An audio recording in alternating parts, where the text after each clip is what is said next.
the big finale at Cap Times Idea Fest #9. Talk about an emphatic high note to end on.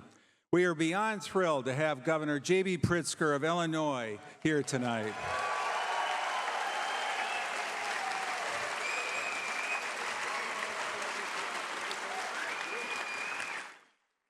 As most of you know, Governor Pritzker has been mixing it up with Donald Trump all year. And this week got the president to back down on his threat to send National Guard troops to Chicago.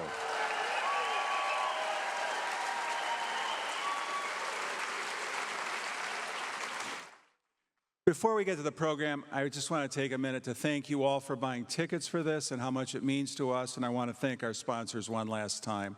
Our major sponsors this year were Epic, Exact Sciences, and UW Health, the Carbone Cancer Center. Thank you. Our sponsors were Madison Gas and Electric, the Ascendium Education Group, the University of Wisconsin-Madison, the University Research Park, the Century House, Penzeys Spices, the Wisconsin Alumni Research Foundation, the Wisconsin Community Foundation, the Madison Community Foundation, Cargo Coffee, the Freedom from Religion Foundation, the Forward Theater Company, Leopold's Books, Bars, Cafe, and Madison College. Please, thank you. Our media partners are Hinckley Productions, Civic Media, Wisconsin Public Radio, the Wisconsin State Journal, and Madison.com. Thanks to them all. We're incredibly fortunate to have Karen Tumulty of the Washington Post as our moderator tonight. Thanks, that's great. Give Karen a hand. Last year at Idea Fest, she interviewed Nancy Pelosi. Just this past Tuesday, she interviewed Stacey Abrams. So I want to thank her for moderating tonight. Before the governor and Karen take the stage, I'm going to turn things over for a minute to someone this crowd knows well, Ben Wickler. The former chair of the Wisconsin Democratic Party and the guy who helped us extend the initial invitation to Governor Pritzker. Ben has been a great friend of Idea Fest, and we deeply appreciate him. So, with no further ado, Ben Wickler.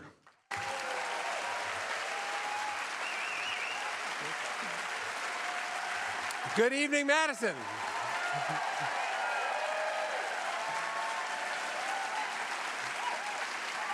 Could we give another round of applause to Paul and all the folks who put Idea Fest together for this extraordinary week, in this extraordinary moment.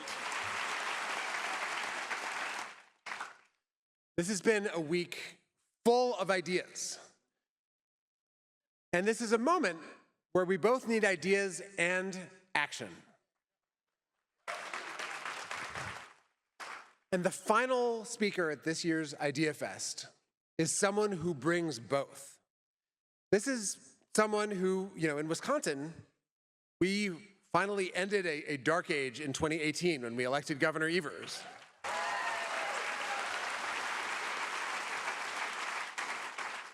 It was a turning point moment, and Governor Pritzker came into office at that same moment. And Governor Evers and Governor Pritzker have worked together over and over in fight after fight.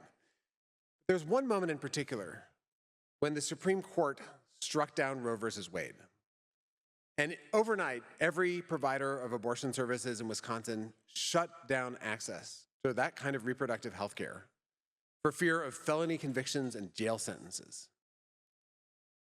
And Governor Pritzker decided that Illinois would be a friend to Wisconsinites who needed help. Governor Pritzker was there for us. And then he would kick off door-to-door canvasses with our volunteers when Janet Protasewicz was running for Supreme Court in 2023, and we won the majority in our state Supreme Court, and that court struck down that 1849 abortion ban, and people can get the health care they need in our state. Governor Pritzker fights for Illinoisians, but he also fights for all of us. And then in 2024, when that disaster struck, and when all of our hearts sank into our feet, and Donald Trump became our next president-elect, there were a lot of people in politics, and Democratic politics, who thought, This is the time to trim our sails. This is the time to truck down to Mar-a-Lago. Time to find some common ground. As though they hadn't watched Donald Trump for the last decade plus and figured out exactly who he was. It was a moment when fear spread like an infection. And there were reasons to fear. But courage is acting even in the face of that fear. And courage is contagious. And we are all catching courage from Governor J.B. Pritzker. He is fighting back in a moment when we need fighters. And he is here tonight because he knows that Wisconsin is full of fighters too. Let's give a giant round of applause to the final speaker for Idea Fest, Illinois Governor J.B. Pritzker.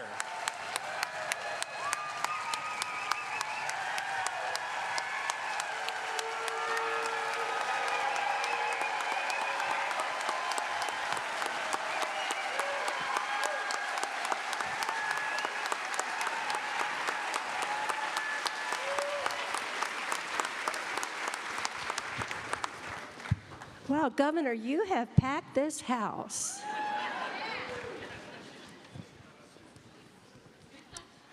So thank you so much for being with us. And if you don't mind, I think I would like to start by asking you to sort of take stock of this moment in which we are finding ourselves. Democracy is the institution, the democratic institutions, small d, are looking pretty ragged these days. We've seen this escalation of political violence. So where do we find, if I can borrow the metaphor of Utah Governor Cox, where do we find the off-ramp? Well, let me start. First of all, thank you all for your kind welcome, and it's so great to be back here. And thank you, Karen. I think I ought to start by saying that we find ourselves in a moment that I never thought we would be in, and yet it seems so familiar. I helped to build a Holocaust museum, the Illinois Holocaust Museum, and worked. Thank you. And I worked with survivors for 10 years to build that museum. And they kept telling me that in the museum, there should be a part of the museum that's dedicated to the youngest children, because there are some very difficult things to see in a Holocaust museum. But there would be kids that would come, and there should be, who are under 12. And so we should have a way to talk to them. And they said the way to talk to them is to boil it all down to the fundamental values that we're trying to instill in people when they come through a Holocaust museum. And those were the idea that there really are four choices, or four options for you to choose in your life in the most difficult moments, when things are the most challenging. You could be a collaborator, you could be a bystander, you could be a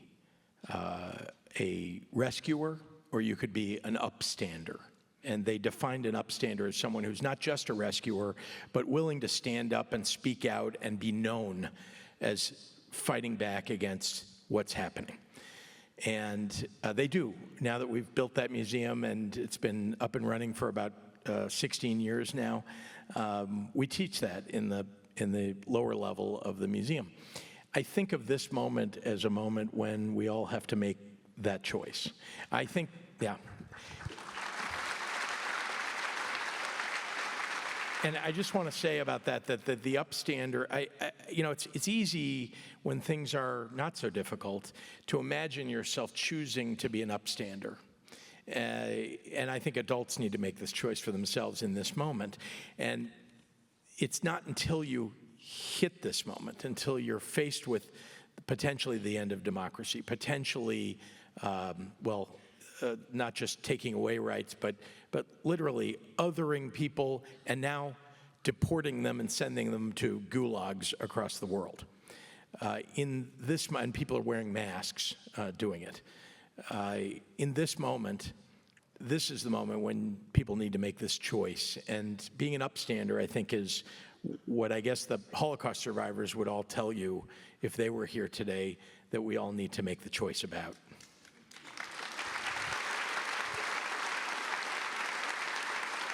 Well, I would like to go back to that period right after the 2024 election when a lot of Democratic leaders were pretty silent, stunned silent perhaps, but and also thinking that they could, if you would just kind of give Trump a little here and there, you'd be fine. And I'd like to quote back to you what you said 2 days after the election. You said, "A happy warrior is still a warrior. You come for my people, you come through me."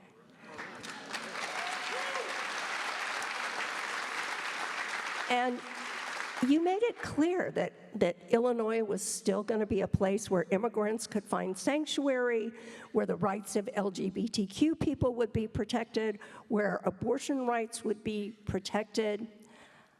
What did you see that so many other Democrats didn't understand at the time? And what had you learned from the fact that you had dealt with Donald Trump before?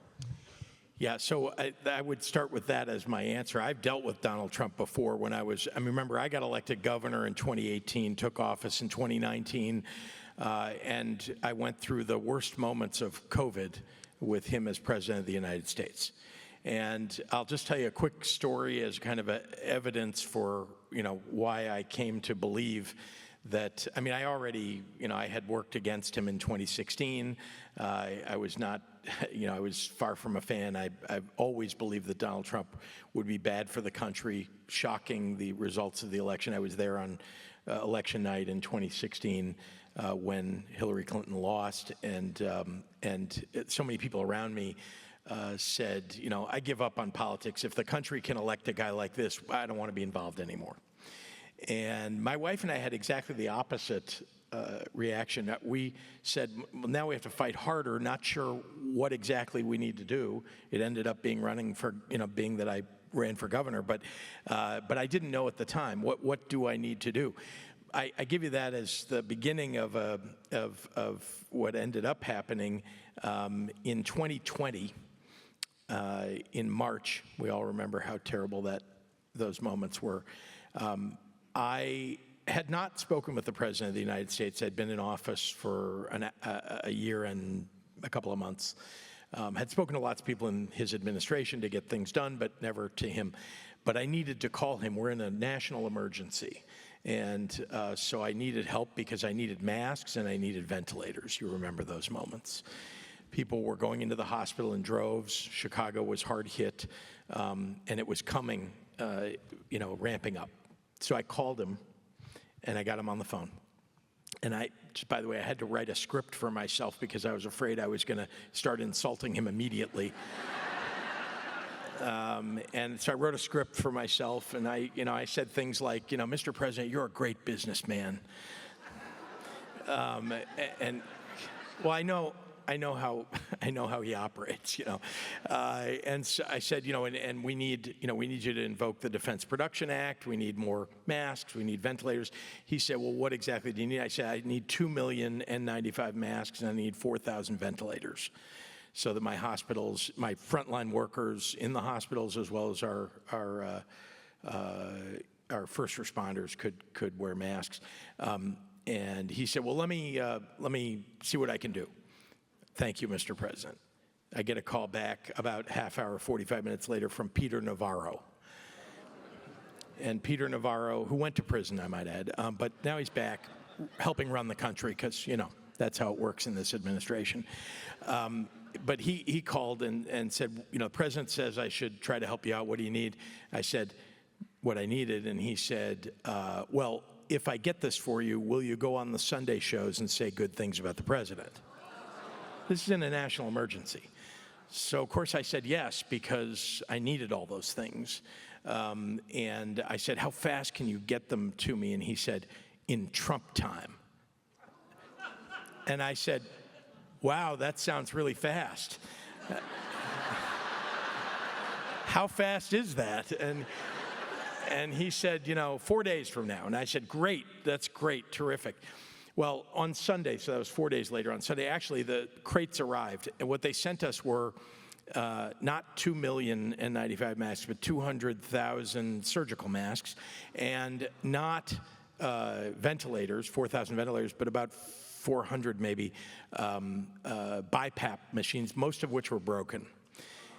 And so you can imagine I did not say nice things on the Sunday program that day, but I wanted to give you a sense for, I know who this guy is. And so when 2024 came around and he won the election in November, and I worked my tail off here in Wisconsin, as well as around the country for Kamala Harris, in November when he won, I was not going to pretend that there was anything that you could really get done with this man. He has a singular mind. It's all about himself.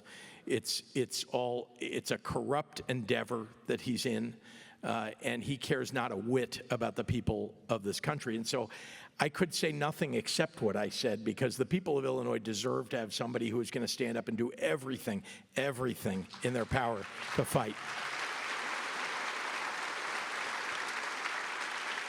Well, why did it take so long for other Democrats to figure this out? At your State of the State address in February, you talked that there were people in your party, quote, who think if you just give Donald Trump everything he wants, he'll make an exception and spare you some of the harm.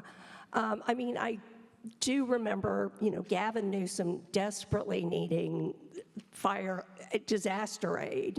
He was being sort of chummy with Trump at the beginning. And I think people also thought the courts were going to be there for them. So how long did it take kind of the other people in the party to sort of figure out what you had figured out about this guy? Well, you're assuming people are there. I want to say,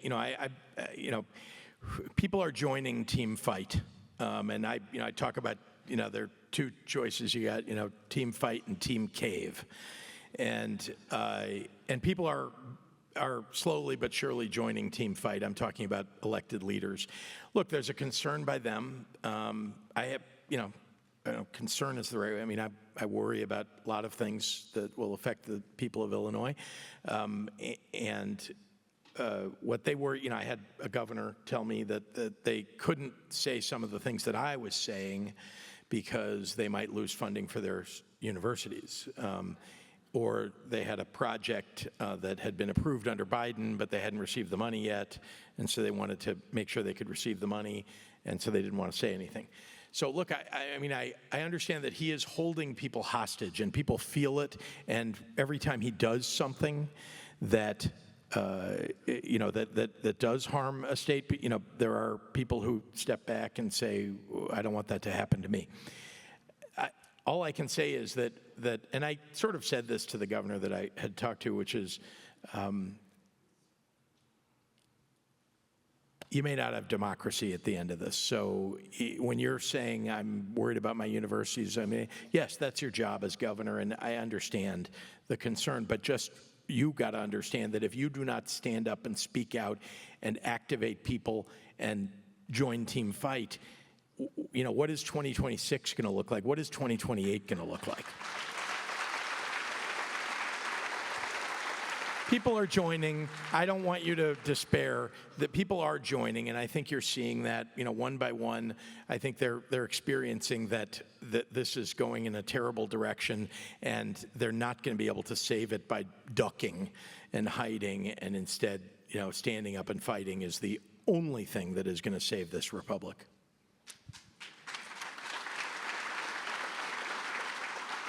So could you tell us kind of the state of things now with Trump and his threats to militarize law enforcement in Chicago?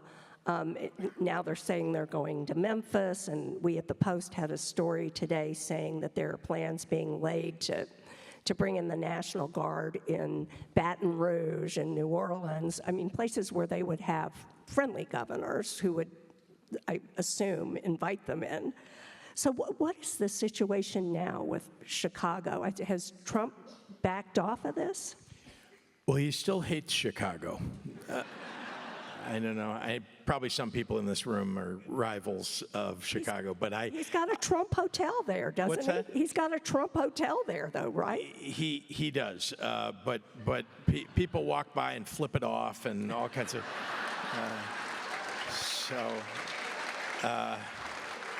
Yeah. Look, that's not going to change. But the situation is this. I'm pleased to report that Taco has appeared. And Donald Trump has announced, at least yesterday, he announced that he's not coming to Chicago with National Guard or military troops.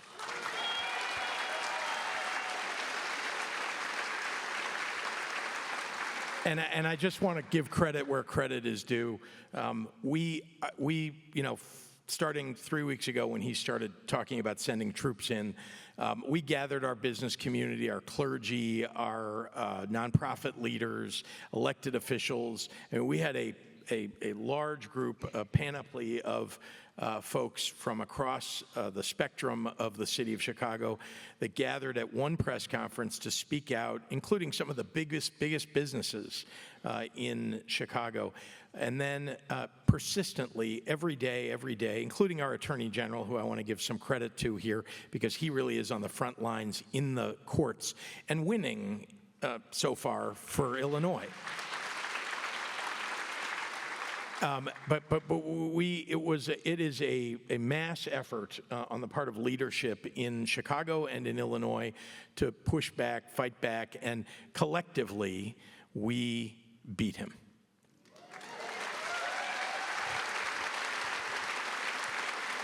Well, for now, I might add. For now, we won the battle.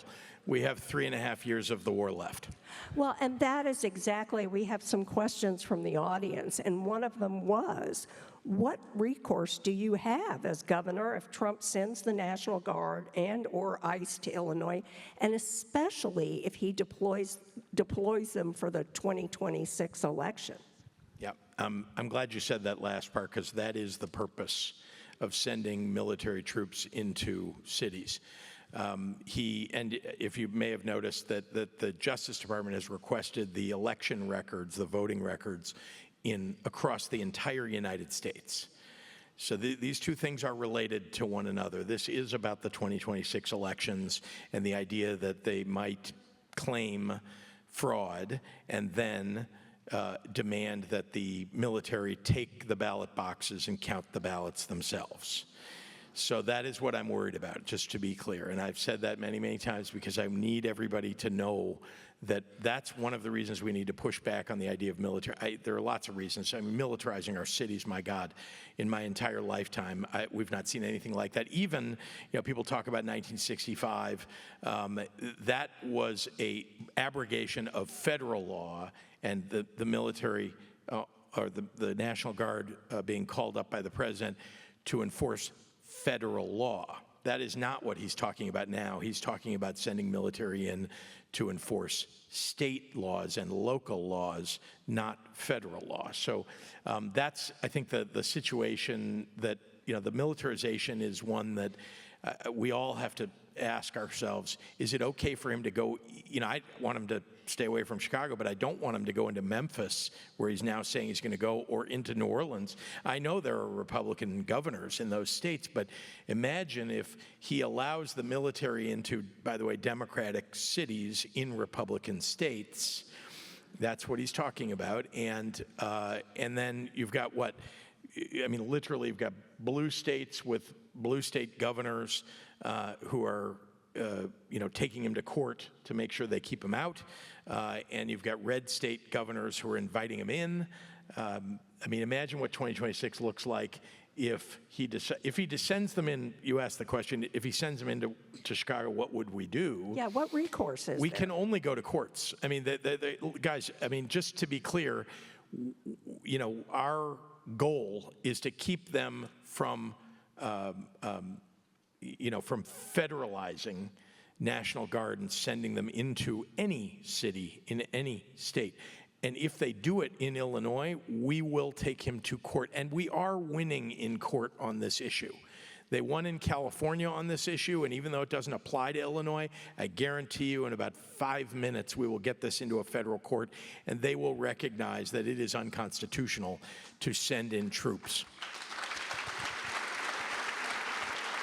Well, certainly, I mean, the president's had a lot of setbacks in the lower courts, but the Supreme Court seems to be going along with a lot of these really unprecedented expansions of executive power. I agree. I don't have a ton of faith in the Supreme Court, but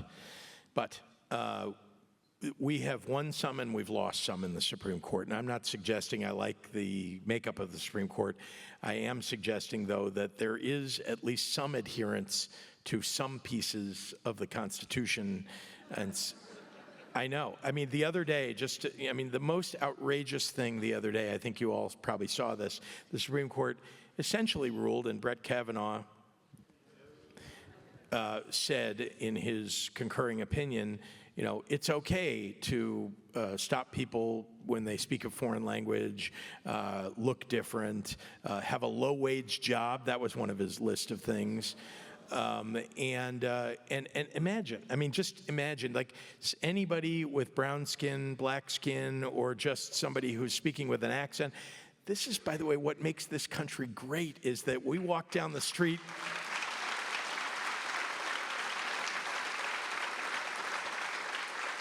And we are the greatest country in the world, in part because we love to accept people into this country who are from everywhere. I like to point to. I'm for immigration. My family immigrated. Probably 98% of people in this audience, families emigrated. Most people in the country, but and it's what has made us great. And I want to point out that I like to say this: the Fortune 500 companies in the United States, almost half of them were founded by immigrants or their children. I mean, if you think about the economy, the future economy of the city, but just putting aside all of the other reasons why we want to have immigrants in this country, it's also good for jobs and the economy. And so, that should appeal to some part of Donald Trump's brain, but I don't know, maybe that part is a tapeworm like RFK Jr.'s. So. Something else I wanted to ask you about is this almost like a gang war that's developing over gerrymandering.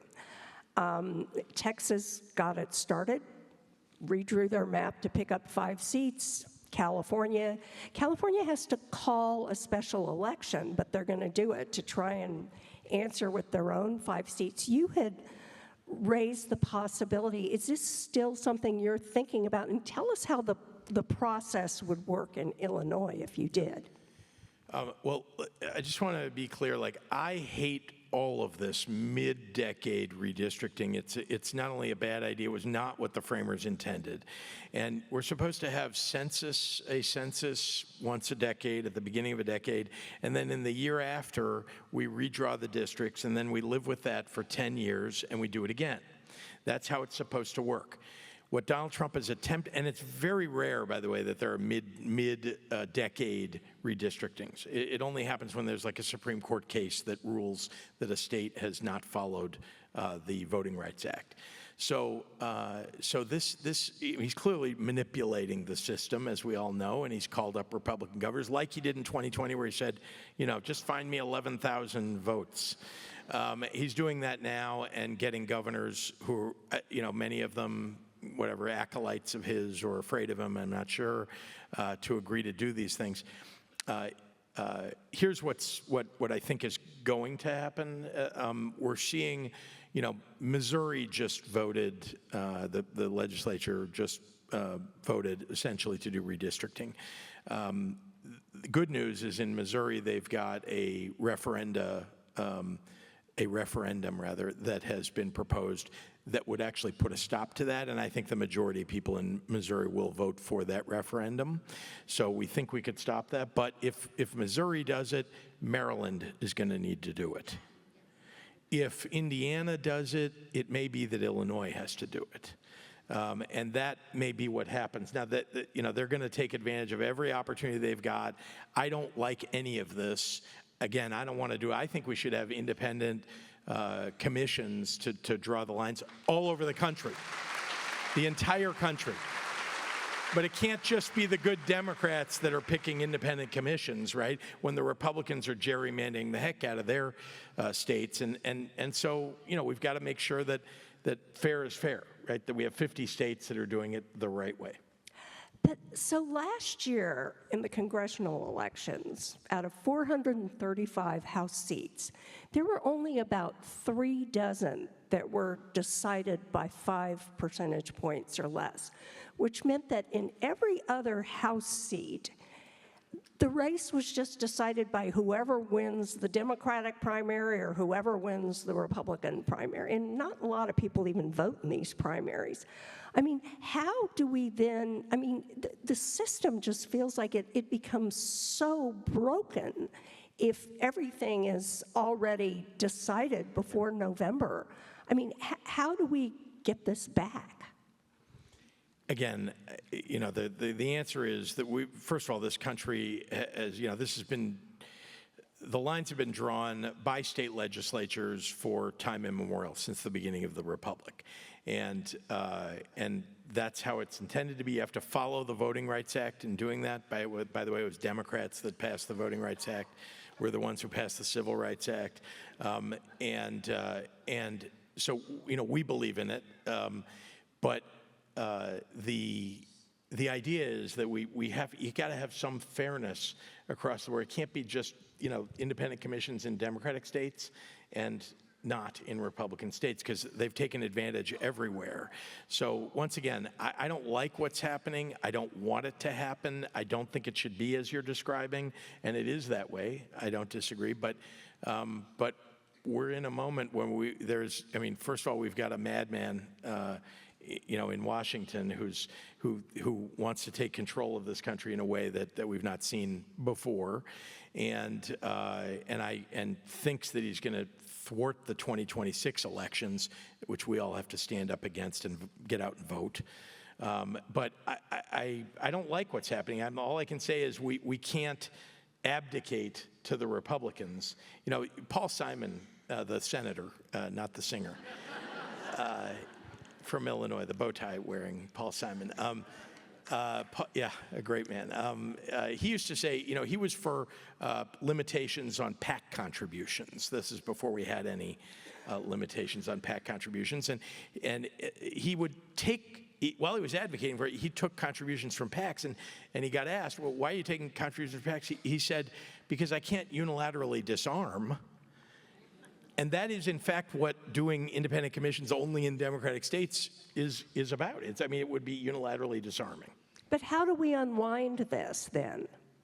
Again, there was a resolution. There was an attempt to do this in 2021, a vote in the House of Representatives on a resolution to pass independent commissions for the entire country. Guess what? Every Democrat voted for it. Every Republican voted against it. We're going to have to make sure we win in 2026, and then we win in 2028, and then we're going to have to pass that bill.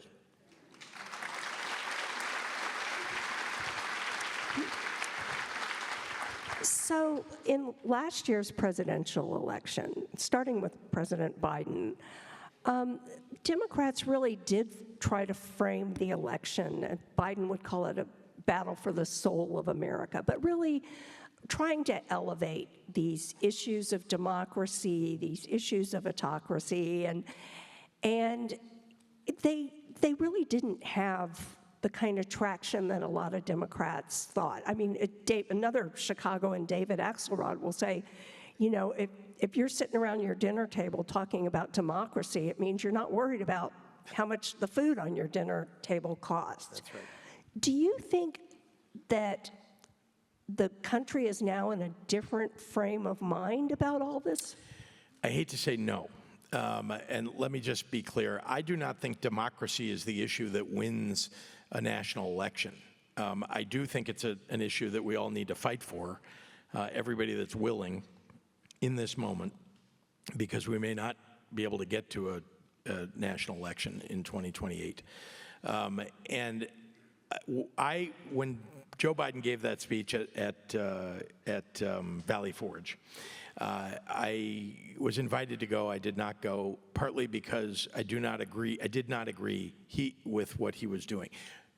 I agreed with everything he said, but he was trying to make his reelection about that issue, and I never thought that that is an issue. If you knock on 100 doors, and I've knocked on a lot of doors to ask people for votes, if you knock on 100 doors, 5 people will tell you democracy is what drives them. Everybody else is going to tell you, I can't afford my groceries. I can't afford to pay my payments on my car. I can't afford to buy a house. All the things that are about their everyday lives. People are just trying to get to work and get home and feed their families. And democracy is a secondary thing. I'm going to tell you a quick story, if I may. When I was younger, 23, I worked on Capitol Hill, and I got invited to go. There's an organization called the American Council of Young Political Leaders, which invites people from both parties in a group. My group was about 9 people to travel to another country to learn about their political system, and then they bring people to the United States to learn about ours. So I went on one of these trips, and there were people on that trip that were political consultants and people who were state representatives and people running for office and so on. I was a staffer and one of the 4 Democrats. There were 4 Republicans, 4 Democrats, and a trip leader who was a Republican. And we got to Argentina, which is where we were going, and immediately upon landing, there was a military coup. If you want to learn about political system, military coup is an interesting way to learn it. So we landed, we went to our hotel, we're watching CNN International, or whatever it was called back then, and we were literally seeing tanks rolling down the highways, and there were helicopters over the presidential mansion, and I remember we had a vote, by the way, among the 9 of us.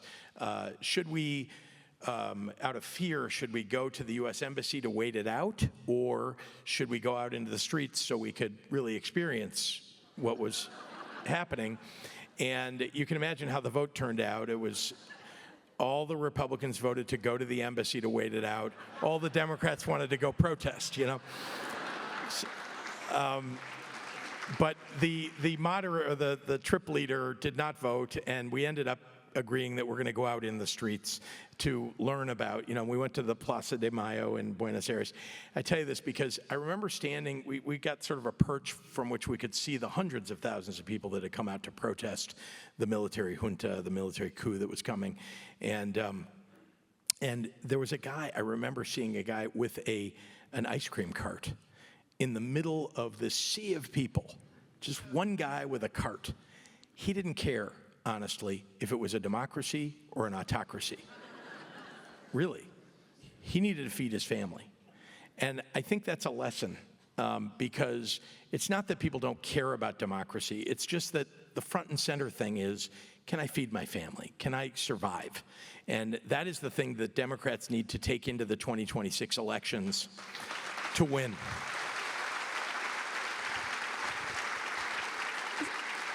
So the American people think they hired Donald Trump to fix the economy and bring down the cost of living.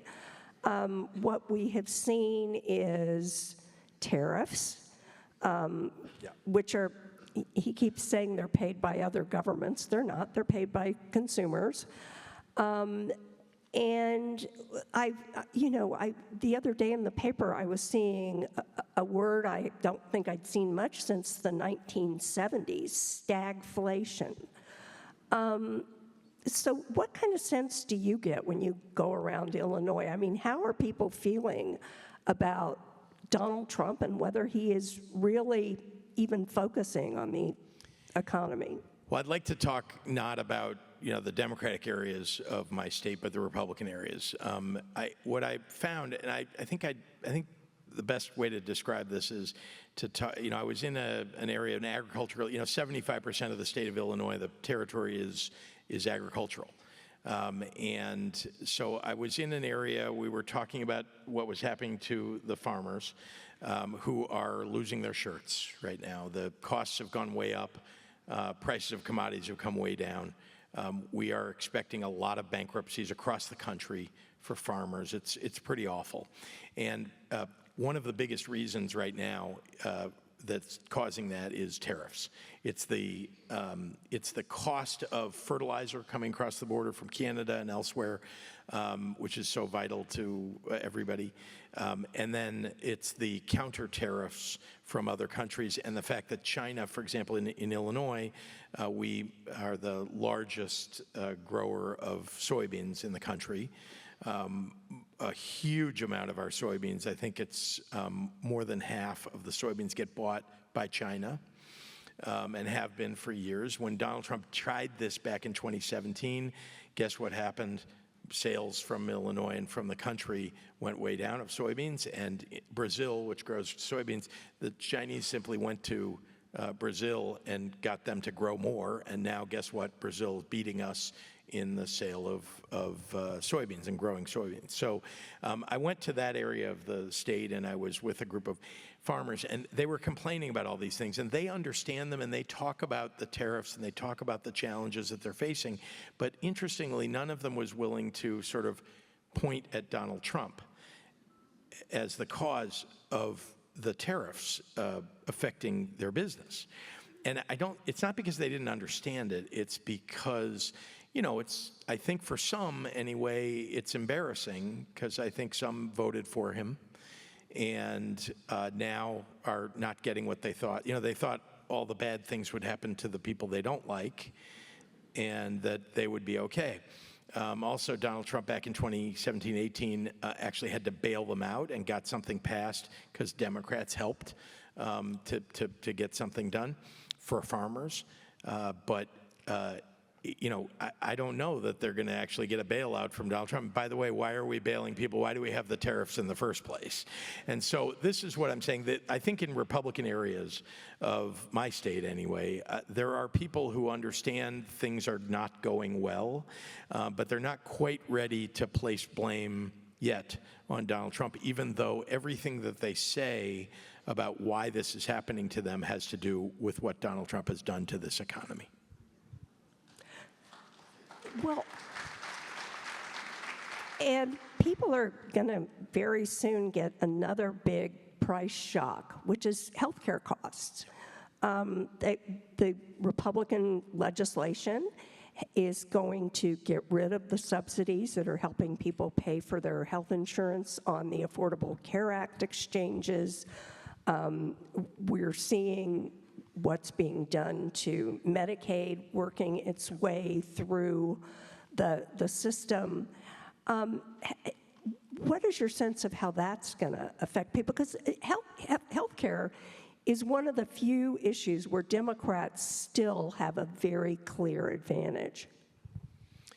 Yes, but let me just take us back a few years. Democrats stopped talking about health care after we won on Obamacare. Now, I got to tell you, this is a huge mistake. We are the party that stands up for consumers when it comes to health care, and we need to be. And in my state, we went at, you know, we passed PBM reform in my state. We passed what's called the Health Care Protection Act, which I don't know if any of you experienced, if you have private insurance, getting prior authorization for something that your doctor says you need and having the insurance company turn you down. I had this happen in my own family. We could afford to pay for it. We eventually got the insurance company to do the right thing, but most people can't afford it if the insurance company turns them down. And I want to tell you a quick story, and it's one of the things that drove our Health Care Protection Act. A friend of mine, daughter, he discovered that she had attempted to commit suicide. He discovered her. And it was kind of the middle of the night, and he called an ambulance, and they're in the ambulance taking her to the hospital. She survived, but on the way to the hospital, the ambulance driver said, hey, you're going to need to call your insurance company because we can't check her in unless you get prior authorization. Wait, what were they going to do with her then? Take her to the emergency room, patch her up, and send her home. Because mental health is different from an insurance company's perspective than physical health. And what she needed, of course, was something very different than being patched up and sent home. But so he's desperately calling his insurance company, who did not give him prior authorization. Now, this fellow happens to be a successful business person, and he called up, he happened to know the person who runs the hospital, and he's calling him up in the middle of the night and said, you know, can you help me? I promise you we'll pay the bills. I need to check my daughter in. She's got to stay, you know, for a couple of days and be diagnosed, and we need help. And they did check her in, and he ultimately got prior authorization many days later. But importantly, if you don't have those kind of connections, which most people don't, imagine, what are you going to do? Take your daughter home later that night after she's tried to commit suicide because they patched her up? So we passed a bill that bans prior authorization for emergency mental health.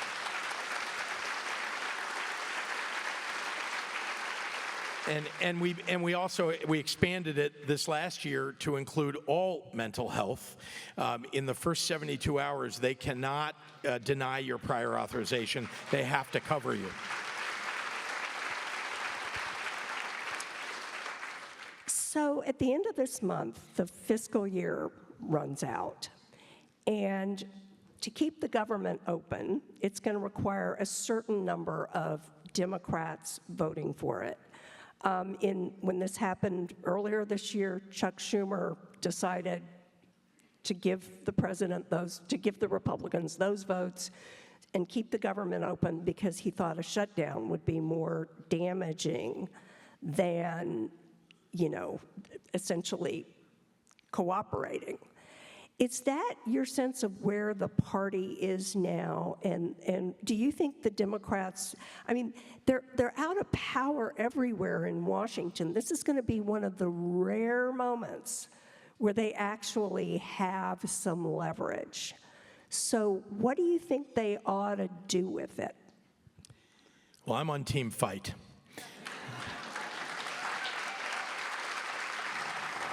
You don't think Republicans would use every ounce of leverage that they would have in this circumstance? Look, I'm not suggesting that I like the idea of shutting down the government. I am suggesting, though, that if the Democrats in Washington are very specific about what it is that they want out of this, Democrats are not going to be able to say, can you reverse everything you've done in the last 8 months? That's not going to happen. So what should their non-negotiable demands be? Well, from my perspective, there is one fundamental thing. I mean, look, I can name you 7 or 10 things the Republicans have done I would like to see reversed. In fact, all of it probably. But I'm just suggesting to you that we're not going to win 7 or 10 of these.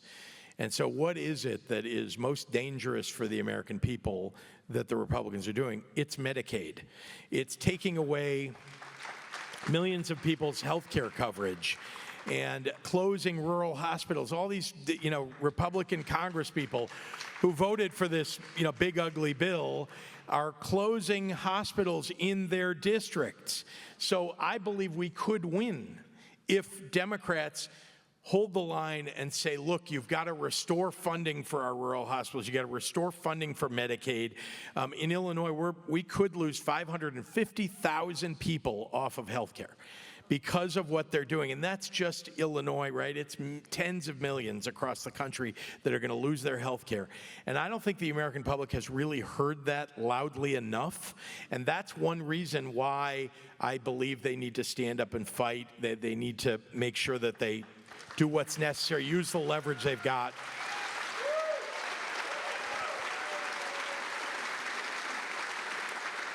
And do you think the Democratic Party at this point has the discipline to decide, you know, here are our 3, 4, maybe, you know, our red lines, and we're going to stand for these, and we're not going to let it get all crowded with other demands? Well, Karen, you know the old Will Rogers line about I don't belong to an organized party, I'm a Democrat. That's still true. But I will say that I believe that there is the discipline to do this in the Senate and the House, particularly because I think those who voted what I would describe as the wrong way back in the spring are now seeing that it didn't, that what they believed would happen didn't happen. And they understand now that the danger, the damage that they're doing, the Republicans under the big ugly bill, is so great that they know they need to do something. And so I think that Hakeem Jeffries and Chuck Schumer have the ability to rally the troops. I want to just say about Hakeem Jeffries that you may have noticed that every time there is a vote, he gets all 212 Democrats to vote the same way. He has been successful. I know there are some people who want him to do more, but I just want to point out that Democrats are hanging together in the House. And in the Senate, they didn't last spring, but I believe they would now. So I do think it would be successful. But you should remind them of that. So another one of our questions from the audience was, when governors get together, what are they talking about in terms of their, the biggest issues with them, what kind of solidarity they should be showing against, how can you guys sort of help each other out when you are seeing, law enforcement being used the way it is, the real concerns about how the next year's elections are going to play out? What kind of strategy do governors have? Well, the conversation begins with, holy crap, can you believe, and then something after that, I think most of those conversations are occurring one-to-one, though the Democratic Governors Association, meetings are helpful. Look, we've got a lot of really great governors. I want to just, put a plug in for, we've got great governors, and by the way, I love your governor. I do. You really should be so proud, because I'm sorry that he's leaving office, but he's one of the people that, is humble and cares and actually is getting things done. So.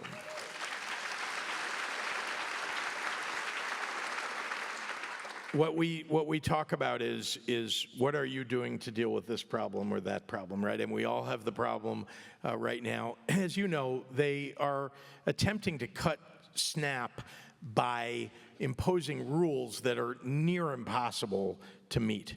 We're all working like heck to try to meet them, because there are penalties if you don't meet the rules that would take away even more from your state. So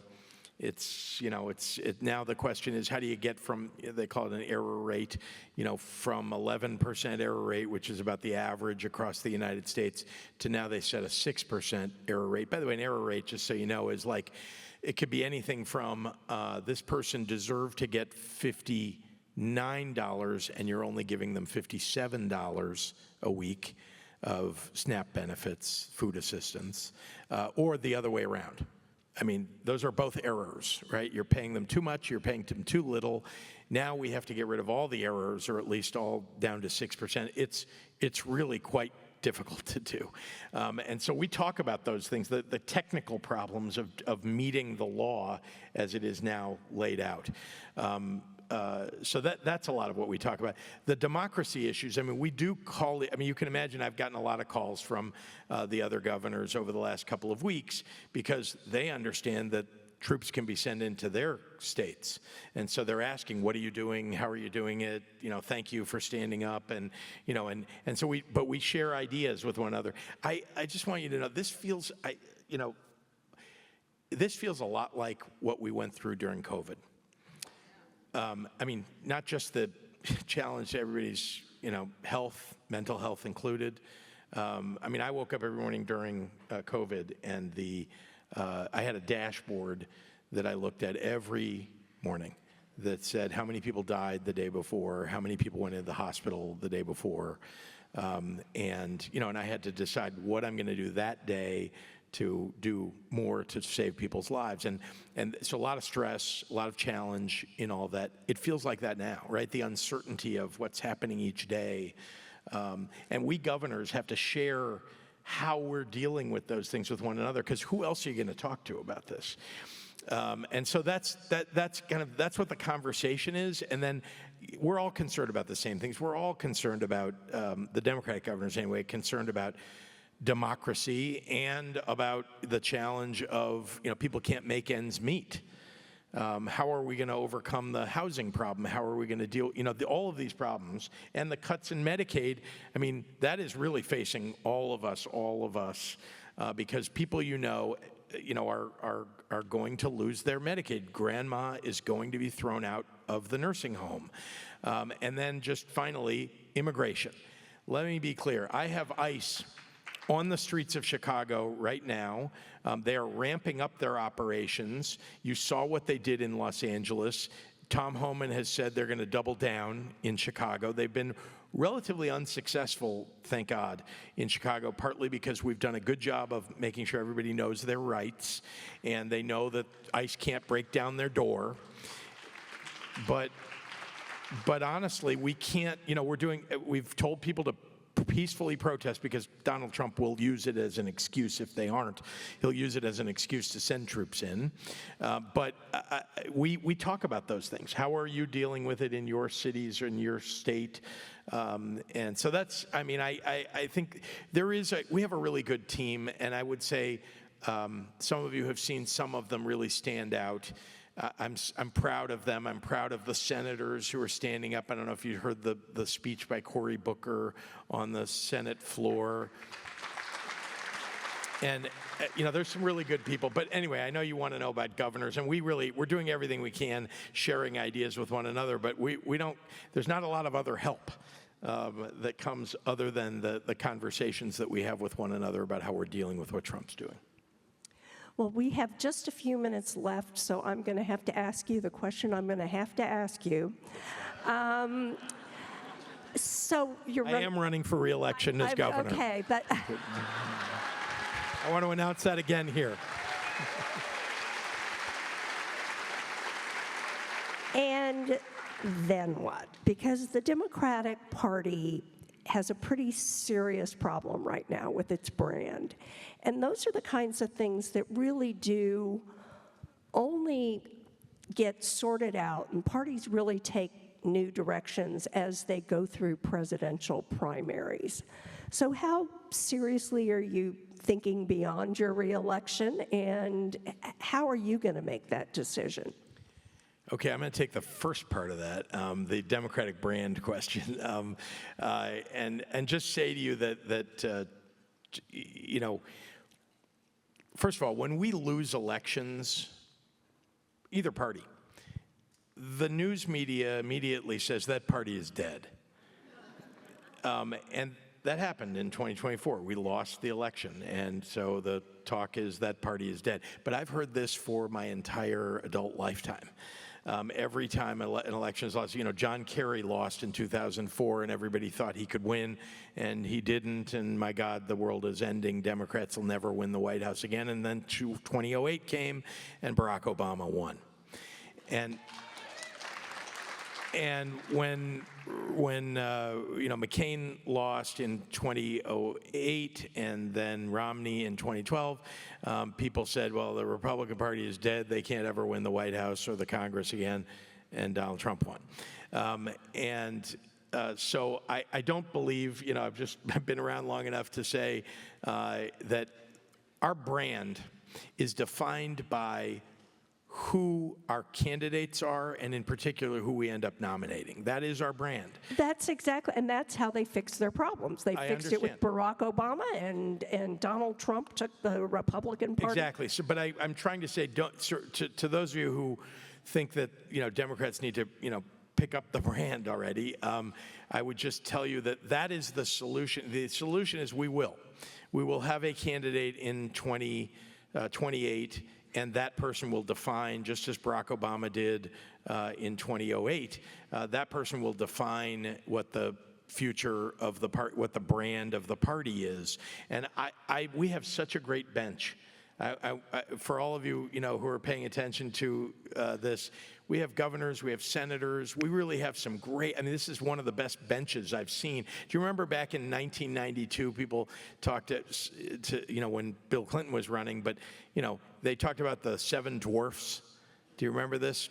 It was a bunch of people running, that people hadn't really heard of, and and they said there's no way they can beat the sitting vice president, George H.W. Bush, and then Bill Clinton won. And so this election is not a bunch of dwarfs in 2028, and these are really accomplished people. And I want to acknowledge that we Democrats actually have the better bench. The Republicans, look at the mopes on their side. It is a bunch of losers. So I feel pretty good about our ability to pick it up, but we have to win in 2026, folks. People have to show up and vote.